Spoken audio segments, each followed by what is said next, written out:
Welcome back. Well, I'm not back. I've never been in your office. But What do you think? Back with you. I love the flag. Yeah. Don't give up the ship. The Kennedys. Y'all can't see this, but the Kennedys. That's amazing. Do they have Cincinnati ties, or you just like them? No, it's just I grew up sort of, I don't know, idolizing. Yeah, which of course. is a good. Yes, they're good picks. A good segue into our conversation because I did I had these. The Kennedys were, and so was Clinton to some extent. Role models. I thought that would be cool. I would like to do that. And I think it's really important for, anyone to see themselves doing something successful. Yeah. Yeah, Clinton to a point. Wait, can I show you something? Yes. Oh,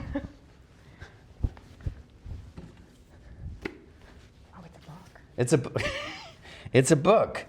Oh. Now listen, this book, of Boys and Men. Mm-hmm. Have you read it? No. Okay, it's a good book.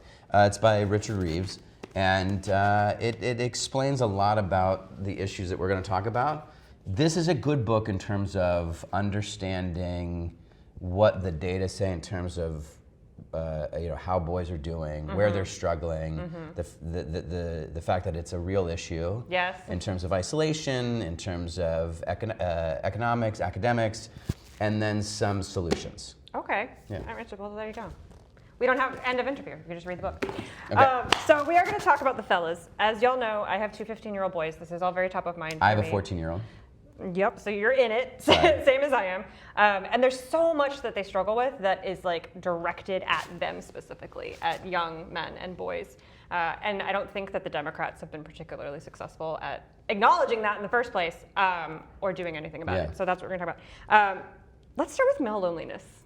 What do you think about the male loneliness epidemic? Because that's a lot of people will say well, the guys are just too lonely. I don't know about that. What do you say? I mean, first, there's a lot of people that are lonely, right? Coming out of the pandemic, the number of people who feel isolated is pretty high. And that's not gender, that's boys and girls.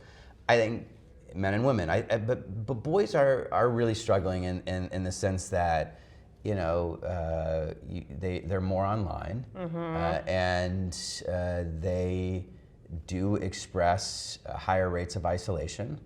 They're struggling academically more so than their female counterpart, and I think some of it's that it's harder for us sometimes. Well, men aren't social. Sorry, I'm interrupting you, but Yeah, boys fine. are not socialized to deal with emotional challenges in the way that girls and women are. We're all as my 14-year-old son Elijah would say, we're all different, Sure. which is really important. But yeah, I think there are differences in the genders, and we learn differently.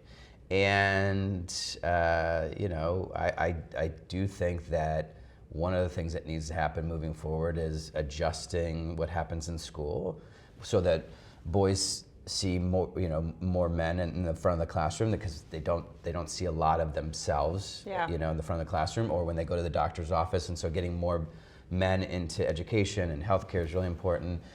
Changing the curriculum so it's more project-based. Boys like to move around. They just learn better when they're moving around. And so that's really important. We develop a little slower.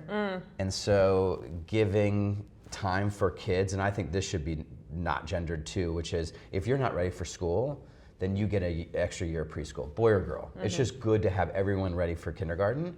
And that's why, if you need an extra year of preschool, we should be able to pay for that.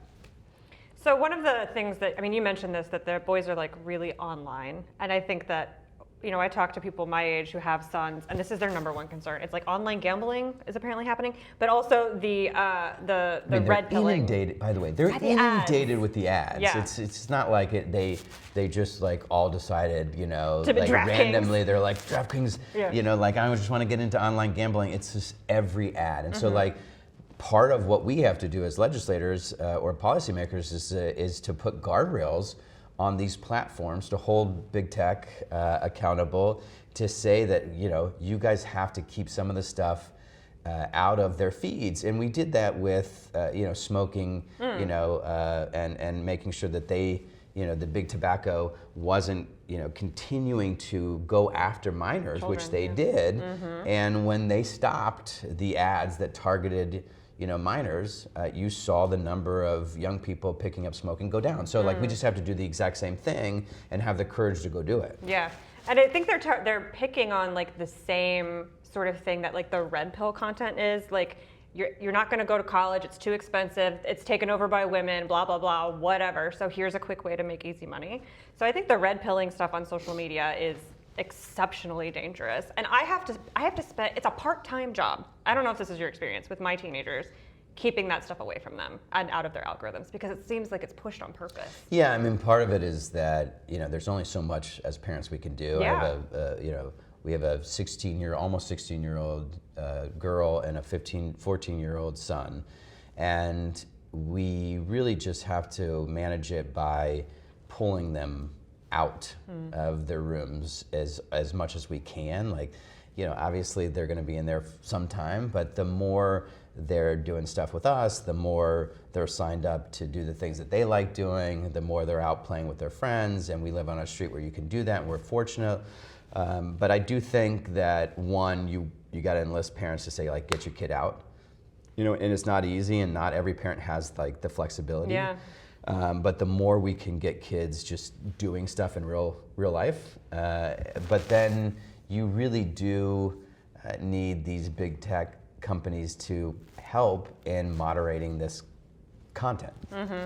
So what about how appealing, or I guess attractive, the right has made itself to boys and men? Because I don't think men are like naturally conservative wackos. That seems like No, not at all. Yeah. Like I actually, I think you're starting to see like a new sort of definition of masculinity where it's like it's toughness, but it's toughness for good. Like you're tough and you're strong and you're going to be protective, but you're going to use those things to make people's lives better, to make sure the people that you love are protected, to go out there and do significant things in the world, as opposed to crapping on people Yeah. and picking on folks that may be weaker or that you think are weaker. Like that's bullying, and that's weak. There is a weakness to some of the sort of bullying that you see from school bullies to the president of the United States. Like that is weak. They're going after people that they think they can pick on because they don't have the strength or the toughness to go actually do the hard work. So what can I don't know. This is something I struggle with. Like I'm a woman.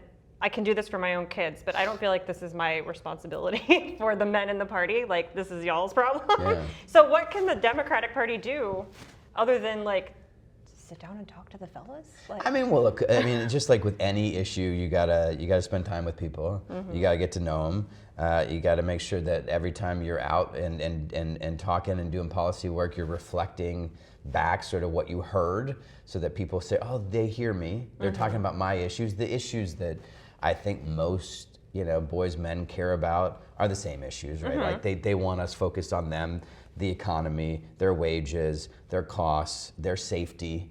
Those are the things they care most about, and then they want to see more and more of them in your community, right? And like for us, like I think you got to put more of us out in front. Like you have the dads out there. Like we do a lot where sometimes we'll have the moms talk about something. It's like, great, have the dads too. And honestly, when you have the dads talking about something, have the moms. Like it doesn't have to be, and it should never be one or the other. It's just do both. Yeah. Just make sure you're including both genders. I mean, for me, it's a little easier because I have a daughter and I have a son. So I want a society that works really well for both of them. I don't want either of them to get screwed over ever, in any capacity ever. So I just think that's the mentality we have to have in general, is do not pick a side. And I will tell you, on this hockey thing, I don't love what's happening. Yeah. Which is like one side is picking the men's hockey team and the other side is picking the women's hockey team. It's like, no. I love the fact that they both won. Why are we not lifting up both of them? Period. I mean, I have ideas, but yes, I agree with you. But just because, No, do it. Kash Patel Yes. Invaded the men's locker room, which is weird. It is so weird. That whole thing was so weird. And may have been, a little, I don't know. It was more than that. But anyways, who knows what Kash Patel's up to?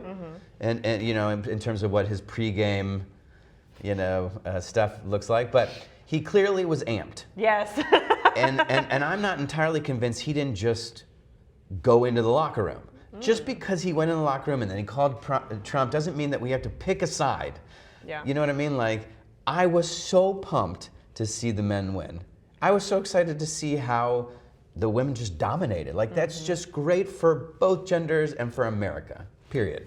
In Virginia, we have a bill working through the state session right now, a commission on men and boys, which covers a lot of the issues that we've covered. Yeah, it's so cool. It's so cool. But they have been very purposeful about making the sponsors of that bill moms and dads. And every time they do press about it, it's moms men and women. Yes. And I think that's so useful because it does send a message to boys who are going to age into politics eventually that everyone cares about them and not just weirdo podcasters. Well, and that as boys, we're not just going to go and do our own thing on our own. Like, we do this together. Like, I love that. So my whole thing is the best way to sort of turn the corner with boys is to include them. Like, just include them in everything.